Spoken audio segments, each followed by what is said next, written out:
What's up, Brad? We are back with Thompson to Clark. How many days until pitchers and catchers report?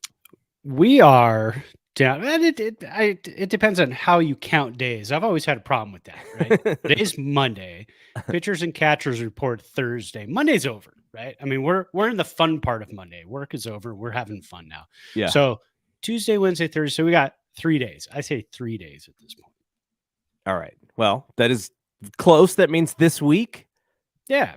So that We're means baseball is pretty much here, which is good for us. And also good for us. I guess it's depending on where you fit here, which is Logan Webb deciding not to play for Team USA. I think Giants fans selfishly are like, okay, that makes sense. And I don't know if you read Baggs' latest thing, but he wrote that he thinks it's because Logan Webb wants to kind of be the vet and the leader in spring training, especially for the young kids to kind of help them all fit in and stuff, which is very commendable. And he doesn't put the mileage on his arm and all that is good and solid. But selfishly, I kind of wanted to see him throw for those colors. Yeah, I think we all did. I mean, we enjoyed Buster Posey in the last World Baseball Classic a couple years ago. That was an absolute blast. Brandon Crawford. So now we don't have any. Let's see. Do we have any USA team members? We don't. No. I mean, I'm looking at our short list. We have one of the smaller list of players. Yeah, Duvall is like the only. Duvall and Jock are the only everyday players, or 40-man players that they have that are playing, I think. Yeah, that's it. So it's kind of a bummer, but hey, if he wants to take on the leadership role, I read that article too. He talked about how he, learned a lot about leadership and being a leader in the clubhouse and on the pitching staff from Kevin Gossman. So that's, it's kind of the role that he wants to take on now. And he's the vet. I mean, when you're looking at it, I mean, you have other vets, but when you're talking about vets in the Giants organization, and who's their best player, their best pitcher, he's got to take that role. It's not like you can go, hey, Alex Wood, all these kids are going to look up to you. And Alex Wood's like, yeah, I'm going to throw 85 innings this year and not be the ace. The ace has got to be the guy. So it's good to see that he wants that, because some of those guys don't really want it, right? Like they just want to pitch. They can't really do the other stuff, and it's not comfortable for them, so that they don't. But he embraced it, so I'm glad to see that.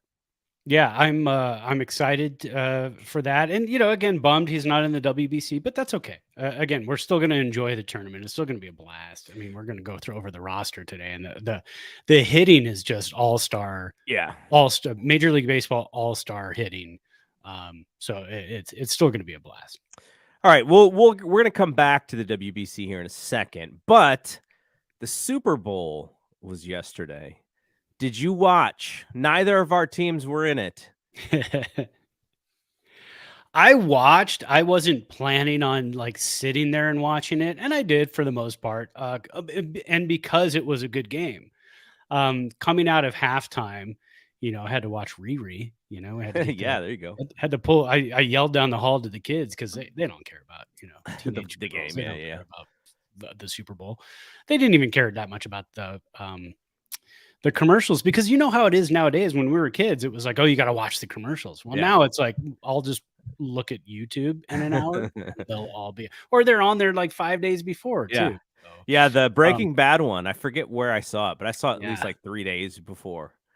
That was a good one. I think, of the commercials, I think my favorite was probably the Will Ferrell Netflix one. I thought that one was good. There was one that made me panic.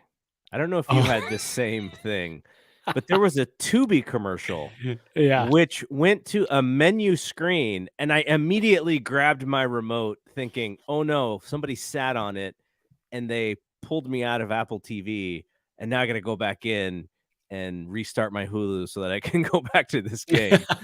But no, that was a nice little trick by Tubi. I did not, and the only reason I did not is because it started out with the two broadcasters, right, as if they're coming back to the game, but it wasn't in 4K. and the game was in Ah, 4K. got So it. as soon as they came on, I go, "This looks grainy. It doesn't look right. This is part like a commercial or something weird is going on right now." So that's the only reason. And I didn't recognize the interface when it jumped to like the 2B interface. I was like, what is this? See, you were watching and paying attention where I was like talking to somebody and then saw it and was like, "Oh no." Yeah, You, I would have done the same had I been just kind of like eye glancing it. Yeah, yeah. you know the commercial that I hated, and I don't know why they did this, but there was a commercial with John Travolta Oh yes. and what is his name? Is it Zac Efron? Is that his No, name? uh, Zach Bram? No, what is his name? yeah, Bram? Bramf The or guy, something like that. I don't what was remember. the show? The two guys Scrubs. from Scrubs. There you go. Scrubs. Yeah, yeah. And so John Travolta and them start singing the song from Grease, and I'm like, is Olivia Newton-John gonna come on screen? Like, what's going on here? And Yeah. Did no, they they shoot it just before? well, I mean, well, even if they did shoot it before, it's just like, at least let's make this an ode to her. Yeah. And they didn't. It's just like I was like, gosh, that's kind of bad judgment there for that commercial, considering she only died about 6 months ago. Yeah, exactly. When I saw it too, I was like, "Oh, that's hard to do without her there." Zach Braff and Donald Faison. There you go. That Donald Faison. That. Speaking of that, Donald Faison was in Clueless, and there was a great Clueless commercial with Alicia Silverstone, and my wife goes, "That has got to be a deep fake because she now looks younger than she did in the movie." I said, "Yeah, It I was think we yeah, it probably was killed something there." the same thing in our household, all the people watching. Which, if I was doing a commercial and they were like, "Hey, we can remove some of these wrinkles," I'd be like, I'd be "Great. like, "Let's do Thumbs it." up. Let's do it." But you know what it is? It's not your wife said deep fake. It's like the same technology, but Yeah. I read that in movies, like it is in the contracts of the actors who are a little bit older, to where you do the graphical like regeneration of the face on these movies now. Like, it's a big deal for these Oh actors and yeah. actresses. That's crazy because back in the day when we used to see people and they were on screen, we go, "Oh man, this person's gotten old." Now I can't tell. It's like they gotten younger. Everybody would go, "Oh, that guy's gotten younger." No, he hasn't. Nick Cage with the hairline that goes from back in the back to the front to the middle to the front to the back. I never know what's going on with that guy, man. All right, so I like the game. Rod and I went over the game last night on We Want Winners, so that's in our feed, our podcast feed. It's also on our YouTube channel if you want to take a look at that discussion. I thought the game was really good. The Mm, teams were of very high quality. Philadelphia made one mistake, which was Jalen Hurts fumbling, which turned into a touchdown. But yeah, really, that was the only mistake of the game, and it was just who can you stop? And the Chiefs stopped the Eagles once. They went 3 and out, and the Eagles didn't stop the Chiefs once, and they won the game. So, yeah, good high quality offensive football. And if if you kind of look at the scope of the NFL today, offense is in, man. You can have a great yeah, defense, and Philadelphia had a great defense. 49ers had a great defense. But if you got Pat Mahomes as your QB and he's able to just pick up first down after first down after first down after first down, you just can't stop it no matter how good your defense is. So and that's how it was last year too with the Rams in the Super Bowl. Odell Beckham goes down, and you got Cooper Kupp. Everybody knows the ball's going to Cooper Kupp, but Stafford still got him the ball, and that's all you got to get those playmakers the ball. And Mahomes, I think I had read something a couple days ago where he said, "I don't need to be Superman anymore. I know I don't have to, I don't play street ball. I know that, I just have to get the ball to my playmakers and everybody else around me could do it." But it sure looked like he put everybody on his back in that second half. So, Rod had an interesting observation. He basically said the moments where you can get to Mahomes is where he decides that he has to try and win the games by himself. And that's when you see mm, him, maybe thrown into coverage or doing that. But he said, when he just runs the offense the way that Andy Reid designs the offense, he's pretty much unstoppable. and he didn't really take any shots. Like Hurts definitely took a couple shots downfield. I don't remember Mahomes taking any real big shots, and he was just sort of like, oh, this is what the defense has given us. Boom, first down. This was defense has given us. Boom, and then the holding play at the end, which all the Eagles fans cried about until their own defensive back said, "Yeah, they got me. I held them 2 times." Yeah. and then Yeah. and then they kind of had to go, "Oh, we can't cry anymore." That was really awful. Now I have some sympathy for them because you get there and you don't know if you're ever going to get there again. So I get it, especially in that close of a game. But it was a little ridiculous. I will admit. I even saw some of the broadcasters like screaming as if like they're rooting for the team. I'm like, where's your professionalism, guys? Come on. I mean, the Eagles are going to get back. I don't know if they're going to get back there, but they're a team that's built to kind of go to the playoffs. They should compete. Now, and Jalen Hurts was awesome. Yeah, especially in that division. I mean, if they can, if they can continue to beat up on Dallas like they do, then they've kind of got that division that'll get them into the playoffs. Rams having to battle it out with the Niners now every year. Arizona could possibly get better. Do they even have a head coach yet? I don't think so. Yeah, I don't even think they have a head coach. And then you've got Seattle, who's always kind of hanging around 500 club. So I don't know. Be an interesting football season next year. Brian and I have a saying when we talk about the Warriors, where when it comes to like that clutch moment, are you there for that moment, or are your butt cheeks a little tight? And where we got that saying was when I was in junior high school and playing flag football for my school. The head coach was a guy by the name of Rich Glover. He went to Nebraska, and he was the Outland Trophy Award winner at Nebraska. Wow. And so he played in the NFL. He was on the Eagles, but he was a little small. So he wasn't really a star in the NFL. And so I don't even remember how he got to the Bay Area, but so he's coaching our flag football team. And he would say, "Don't let your booty hole get tight." And so when my kids were little, I kind of cleaned it up. I changed it from booty hole to butt cheeks. But you know who else said that? Ronnie Lott. That was one of his famous sayings. Yeah. Don't let your booty hole get tight. So whenever like Brian and I and other people were watching basketball, we say tight butt cheeks. And that was what I was looking at for Hurts. I was like, I want to see if he is on this stage and he's performing. And outside of that one play, I thought he was awesome. I was like, nope, he's made for this. He played an excellent game. So yeah, right, enough football talk. Well, then you can see in the last play of the game, the Hail Mary. Oh, yeah, what was that? I mean, the shoulder is still bad. Yeah. He's going to come back healthy next year. So it'll be a little bit different story for him next year. But yeah, after he made that throw, I was like, maybe like a 30-yard out and then try a Hail Mary with a couple seconds left. Yeah, I was like, man, did he just tear his UCL like Brock Purdy? What's going on here? Yeah, it was rough. All right, let's get back to the WBC. You did a poll on our Thompson to Clark Twitter, and you basically said, do people care about the World Baseball Classic, and will you be watching? And it looks like a good number of people are excited about the WBC.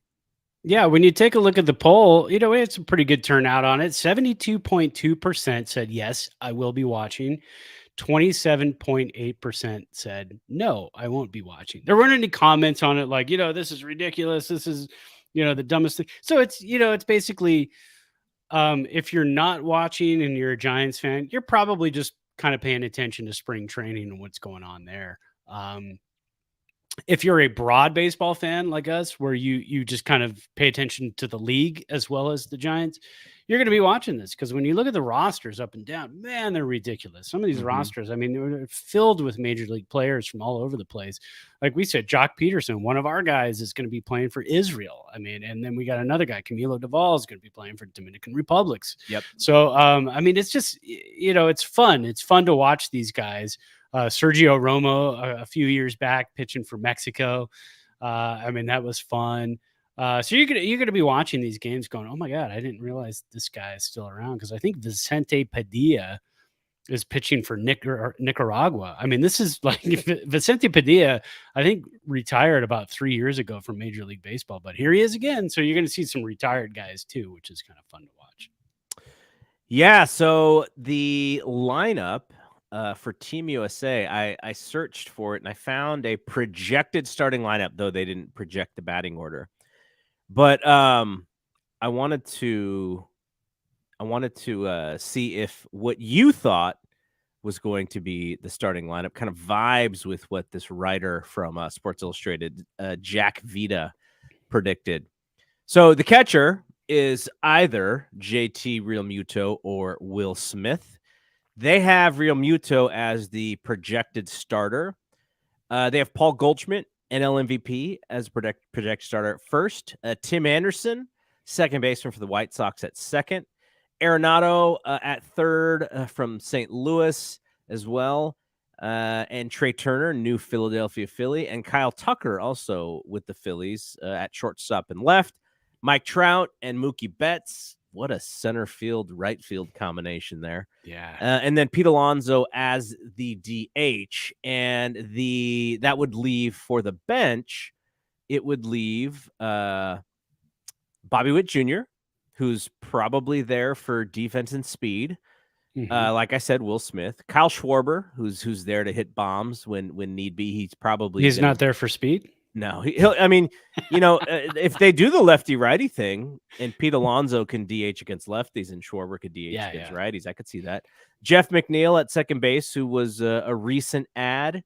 Cedric Mullins in the outfield, and then Kyle Higashioka from the Yankees. I don't know him very well. No, I think when I saw that name too, a lot of Yankees fans were like, "What?" I mean, they know who he is, but they were like, "Why is he on the U.S. team?" But, yeah, that's kind of interesting. Yeah. Huh. Is there anybody you would switch out in that lineup? No, I like that lineup. That's a solid lineup. That's kind of going with the best. You said Trout in center, Mookie in right. Center, Mookie in right. I mean, God, that's you've got everything you need right there. Kyle Tucker in left. Yep. Yeah, no, that's it. I mean, because that's your defense too. You've got a really solid outfield defense, a phenomenal infield defense with Trey Turner and Tim Anderson up the middle. I mean, that's nasty. And then you've got platinum glove winner Nolan Arenado at third. You think Tim Lincecum roots for or against Arenado in the WBC here? Well, he doesn't have to pitch to him. So he probably roots for him. but like that guy, man, poor Lincecum couldn't get that dude out. I don't know. Oh, no way. No, I mean that's what I'm saying. If he doesn't have to pitch to him, then he probably doesn't care either way. But he was a very tough out against Lincecum, against Kane, against any Giants pitcher of that generation. That was just nasty.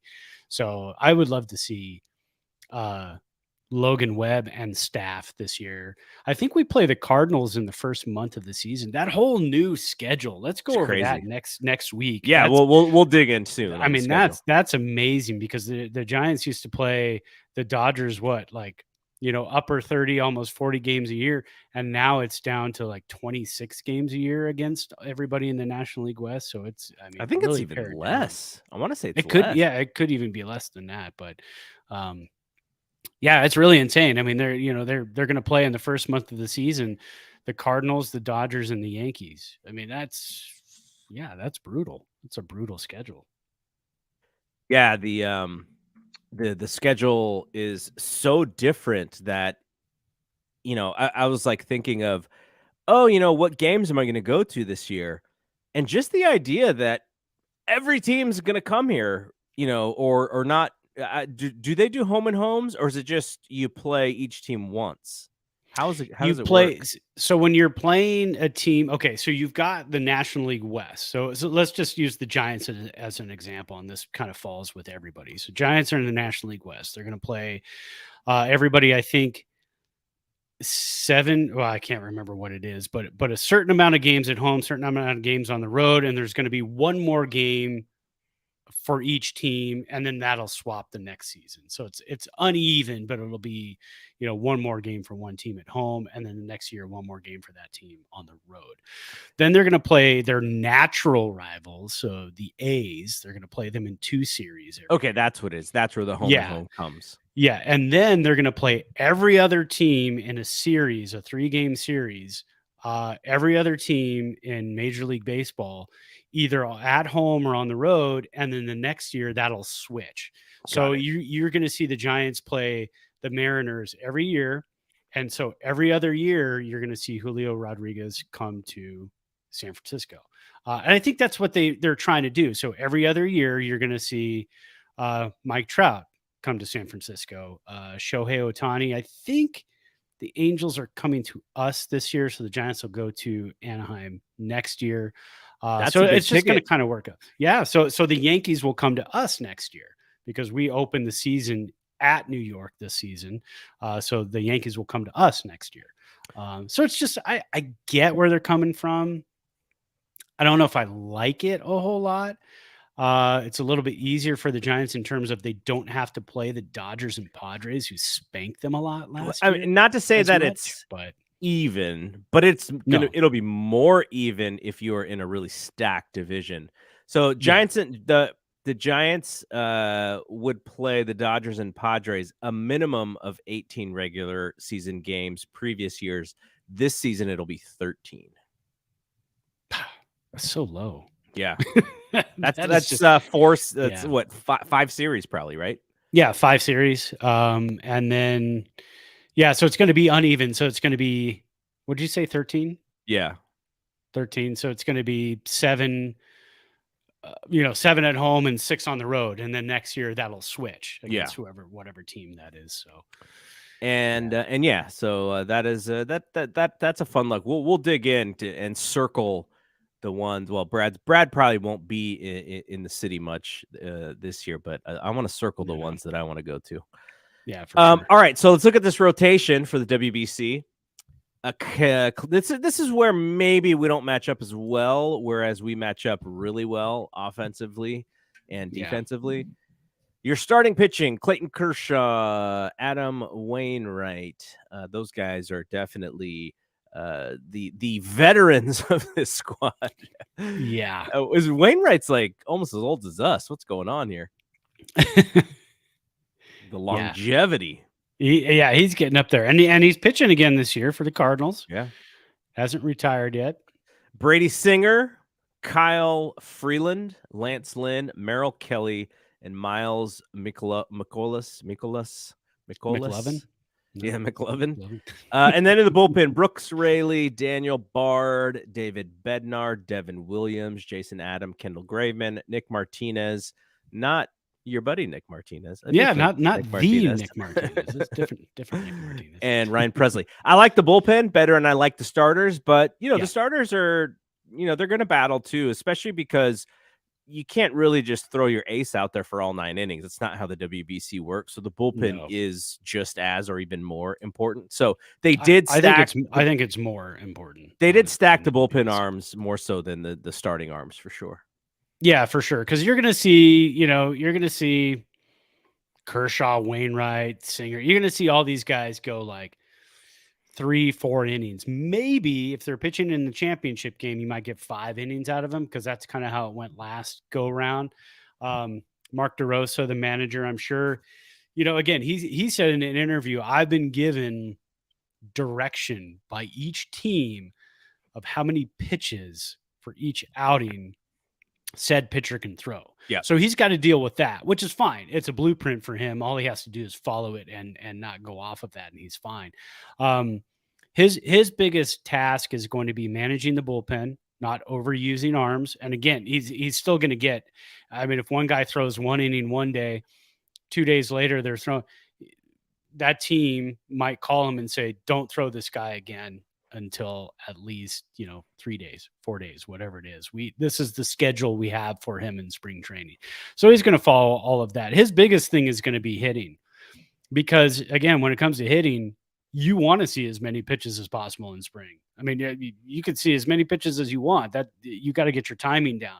So his big thing is going to be managing the lineup.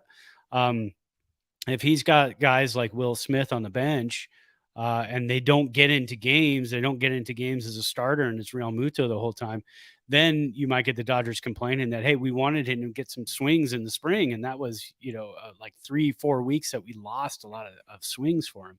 So he's got to manage that part of it as well. It's kind of tricky. It's tricky being a manager in the WBC.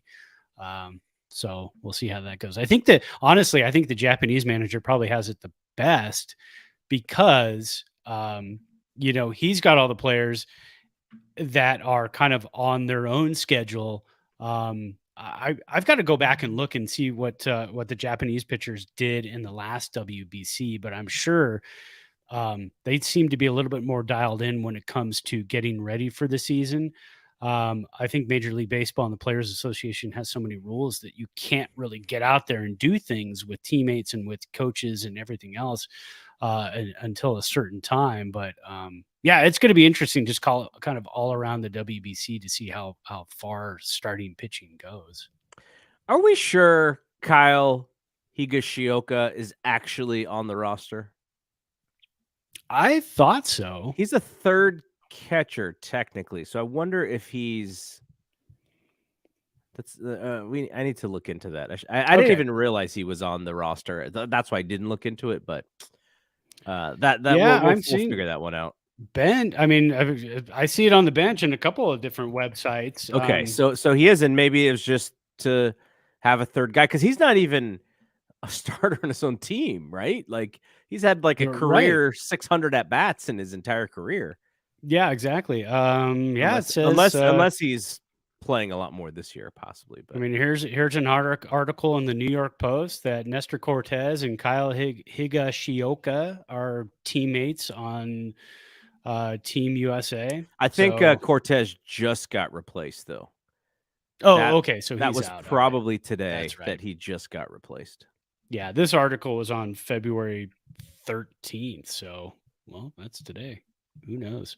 It's all so fluid. That's kind of the frustrating thing about the WBC is, there's so much fluidity to it and guys coming in and dropping. I mean, Carlos Correa, last time we did our show a week ago, Correa said, well, I'm having another kid, so I'm not going to do it. and I mean, it just changes like days. Yeah, totally.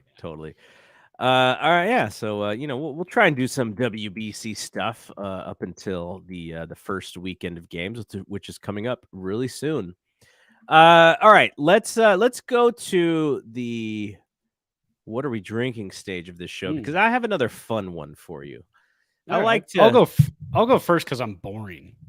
Okay, no, I mean boring meaning like you're just like this is good. I'm drinking it, and this I didn't do anything fun like you did, so I'm going to get mine out of the way real quick. Whistle Pig, Piggyback, 100% rye, aged 6 years. If you have a Sam's Club, I think we talked about this before. You're not sure if you have a Sam's Club. I don't know where one is. I've seen one in other states, but not in California. Okay, and I think that they are a Costco entity, another warehouse type of thing. But real good price, Whistle Pig, Piggyback at Sam's Club. Now let's get to the fun one. I like your fun. I like your fun drinks. All right. So yesterday for the Super Bowl, we were looking for some. We invited over some friends and their kids, and then we had my stepkids. And so it was just like a fun party. It wasn't like we're going to party hard on a Sunday watching the Super Bowl or anything. But so Crystal, I think I mentioned, like she loves wine, but she gets like really, really bad headaches. She could have like a glass and a half and she just has a terrible headache. So she's been like doing her research and looking into things because she's assuming people have the same problem as her. And so she found, I want to say it was like a YouTube channel or maybe it was a podcast that she heard. And this person was talking about a drink called Pulp Culture. The drink is hard pressed juice, and it features botanical adaptogens. It is made of passion fruit, strawberry, ginger, turmeric, which we've talked about before. Yeah. And my favorite one, lion's mane. So, so the idea behind the drink and the brand is called Hustle. It's got 4.9 percentage of alcohol, 12 ounces, zero sugar. I don't know what it's sweetened with exactly. So the idea behind the drink is that it's not supposed to cause you to have hangovers. And so I, of course, posed the question. I was like, yeah, if you drink one, like you're fine. And she's like, no, the way that she tested it was she drank three. And then I was like, oh, did she then Wow. crush the can on the side of her head on the third one? And so supposedly the person who did this test, and they normally have headaches with their drinks, they didn't. So Wow. then Crystal tried it yesterday. She had a couple while we were watching Super Bowl. She woke up this morning. She was totally fine. Sleep was perfect. And so I was like, huh, like if this actually is, I'm not going to have as much fun if I was drinking like bourbon or something. But if this is like help, like, because the main thing for me, if I have a drink, it usually screws up with my sleep. Like I look at my sleep score and it's like deep sleep, 30 minutes. And I'm like, what's going on? When I don't have a drink, it's like 2 hours and 30 minutes of deep sleep. So yeah, I may try this once. It tastes like your normal hard seltzer kind of drinks that that the kids drink. And so yeah, so definitely trying it. I told her that I would test it out and see what my sleep looks like. And I guess it's kind of one of those things you got to find at Whole Foods. It's not super wide as far as where you can buy it. But I did on Saturday night.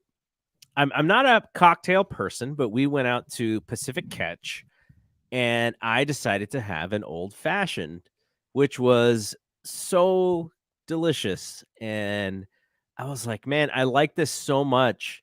Am I going to ruin my normal drink order of just like bourbon on the rocks and then add the little sweetness to it? Because I don't know, that can get dangerous a little bit. But it was so great. I was like, man, I need to get these more, but do I really need to?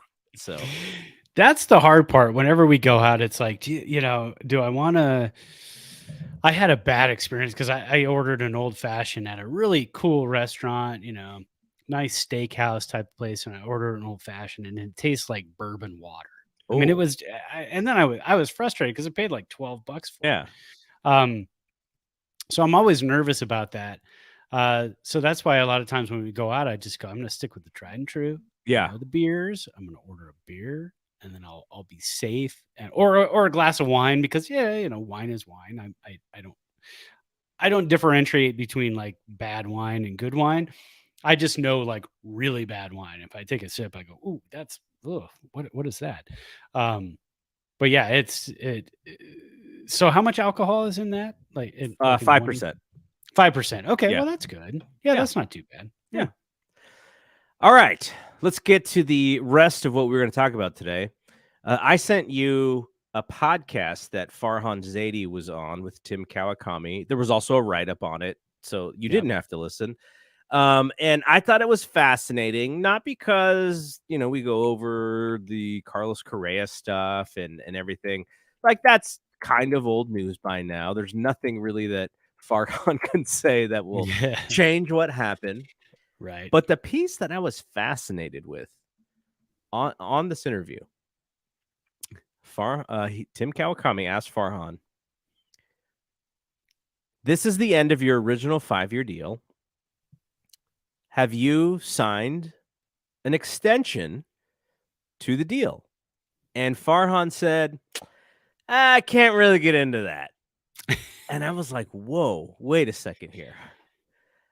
And Tim goes, well, the reason why I ask is because, if you're a GM and you only have 1 year left, that kind of, the fan base can wonder about what the deals are that, you're making or not making. Like, and he's like, yeah, I can't really comment on that.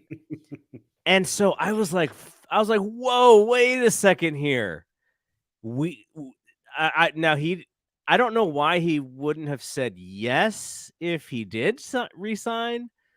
So maybe the no meant, or maybe the no comment meant no.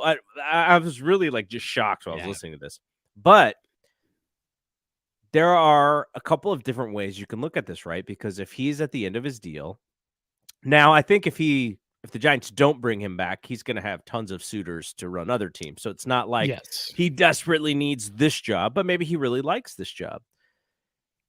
Does he have to make a deal in which he gives up a prospect for a playoff push so that management is happy with the team?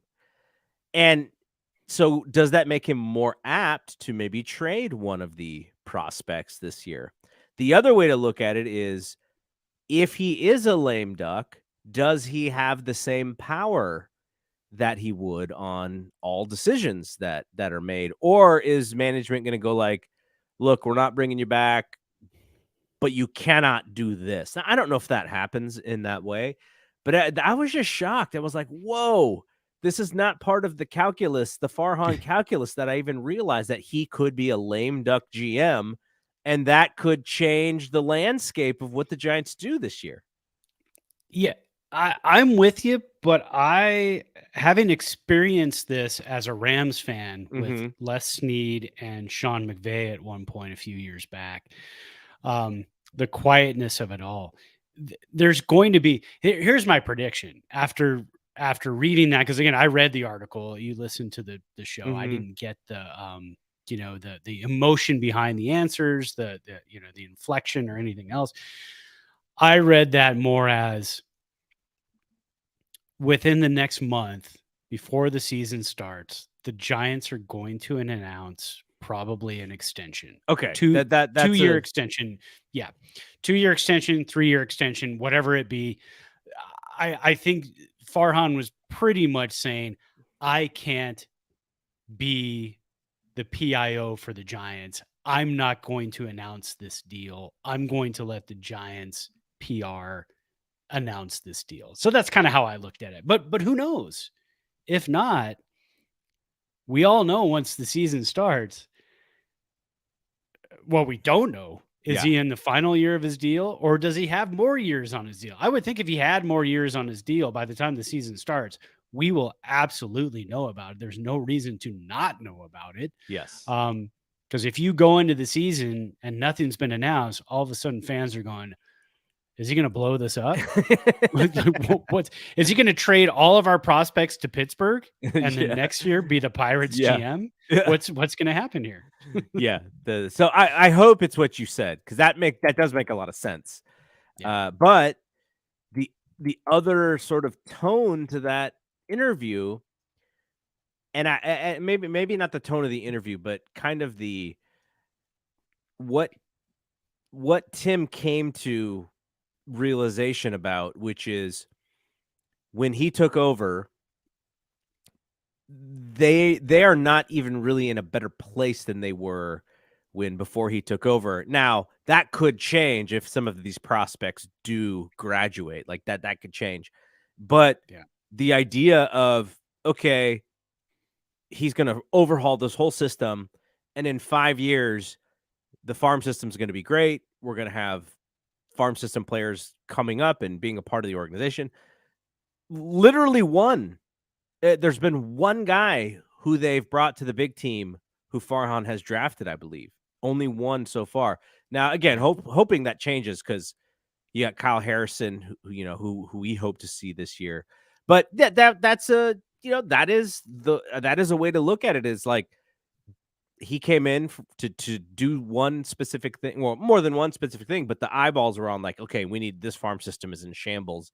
And it's in shambles because you're winning 3 World Series in 5 years, and you're always playing late into the season, and you don't have these high draft picks, to hit on, or to really, to key on. And so, the one season before him was when they got Joey Bart. But yeah, so that's something I think fans are going to keep an eye on, because they really do need to graduate a player or two this season, I think, in order to make this a success of some sort. Because what are the Giants re-signing? I think you would bring him back because you believe in his ability to collaborate with Gabe Kapler. But if you're re-signing him just to continue this process or to give him another couple years because of the pandemic and all of those things, then I think that makes sense too. But it also kind of sets the pressure on, like, okay, this is your chance here. And if it doesn't change, then maybe they do move on. But I hope it works out, because I think he's a really smart guy. And I hope that everything that we've been told as far as this is the way the Giants are going to play baseball, I hope it works out, because or else we've been like promoting this thing and it just didn't work. And I don't want that to happen. So I do hope that they figure it out with the prospects and such. And it's his first season with Pete Putila as the GM.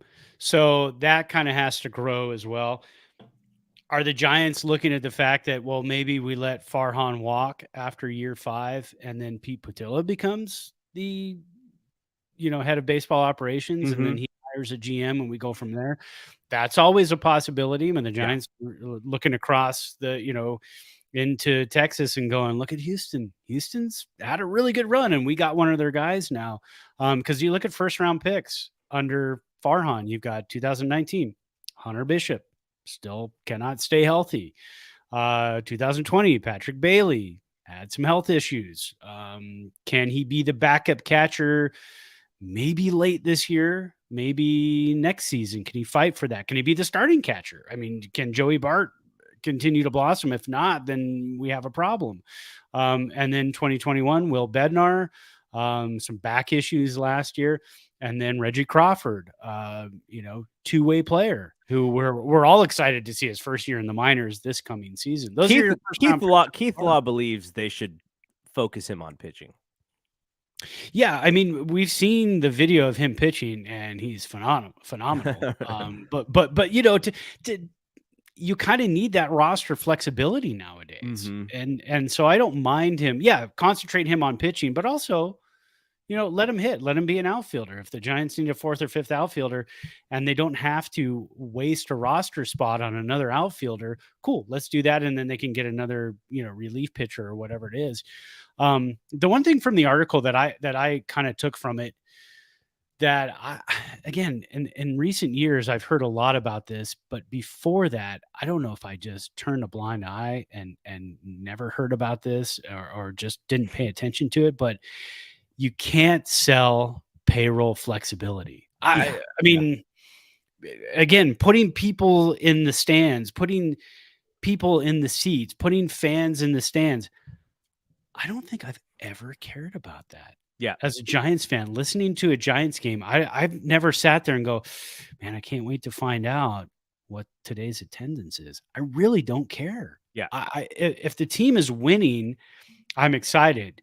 If the team is losing, I want to see the prospects that you bring up and see what they can do, so I can see what this team can become next year. That's all I've ever cared about as a fan, not who's in the stands and how do you put people in the stands and what's our payroll like and this and that. Just never really connected with me. My only issue, though, is, the Giants went after, Aaron Judge. They went after Carlos Correa. Didn't get either.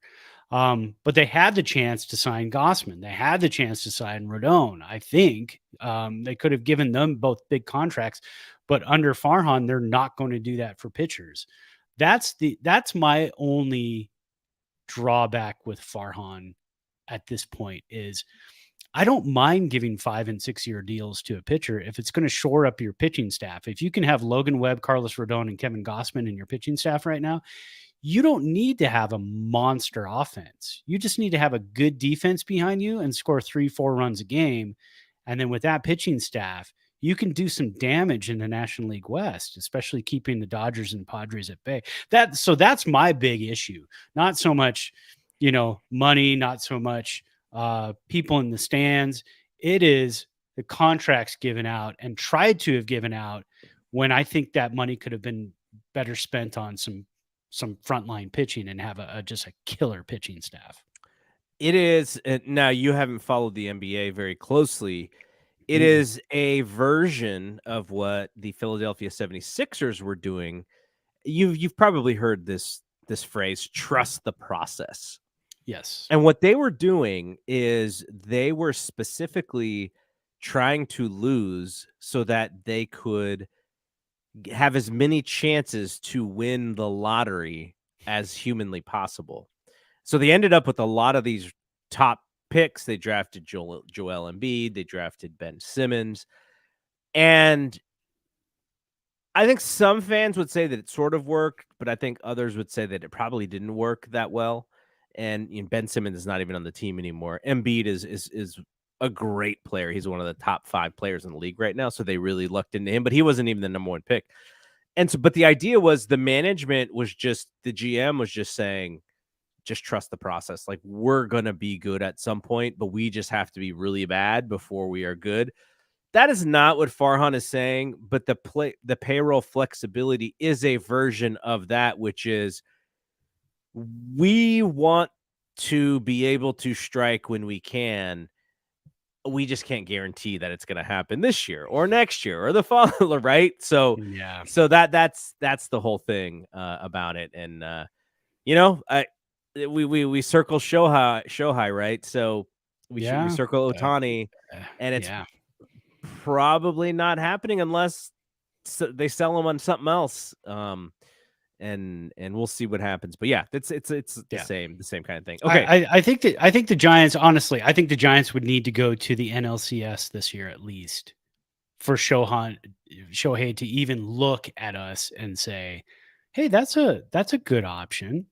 That they know how to build a team. I could be a star in San Francisco and have a bunch of guys around me who know how to win, who know how to play baseball, who can grind it out.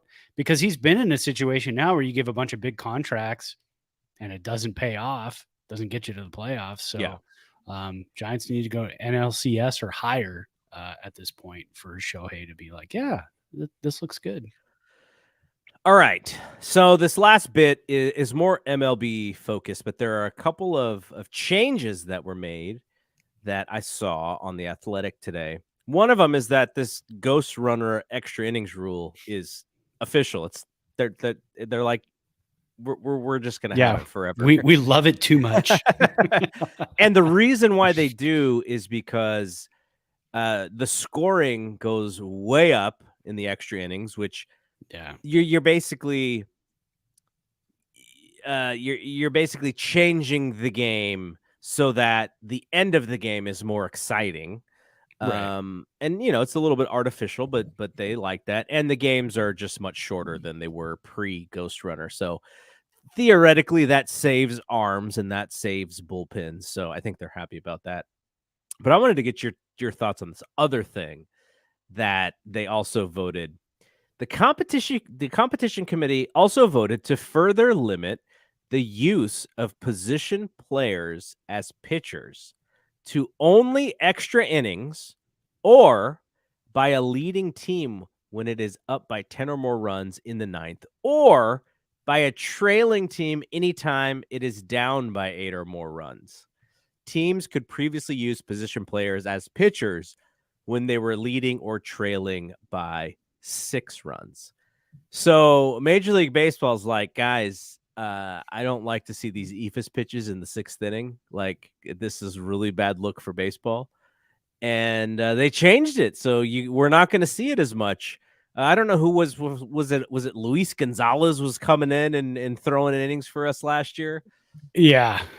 Yeah, he was our what, like 14th bullpen guy or something like that. I'm good with this because last year it was 6 runs. Yeah. Now it's 10 runs. Yeah. The game is not over when you have a 6-run lead. It's not over. And when you're down by 6, the game's not over. So this is a little bit of an extra push to say, hey man, the game's not over. You're down by 6 runs. You're down by 7 runs. You can grind back. There's no clock. Well, we used to say there's no clock in baseball, but guess what? There is this. There is a clock. There's a pitch clock. But technically, there's no clock. You can score 85 runs in the 9th inning. Nobody's going to stop you. So I'm fine with that rule change. I'm also fine with the extra innings. The ghost run. I know so many people hate it. So many people are disgusted by it. Yeah. Roflo, Robert Flores from MLB Network, he does the morning show. He posted and said, "Hey, this is great. I'm glad it's here. I know a lot of you hate it." And I tweeted on that. I responded to his tweet that I like it. I'm an old guy. I want to go to bed at a decent Yeah. time. Yeah.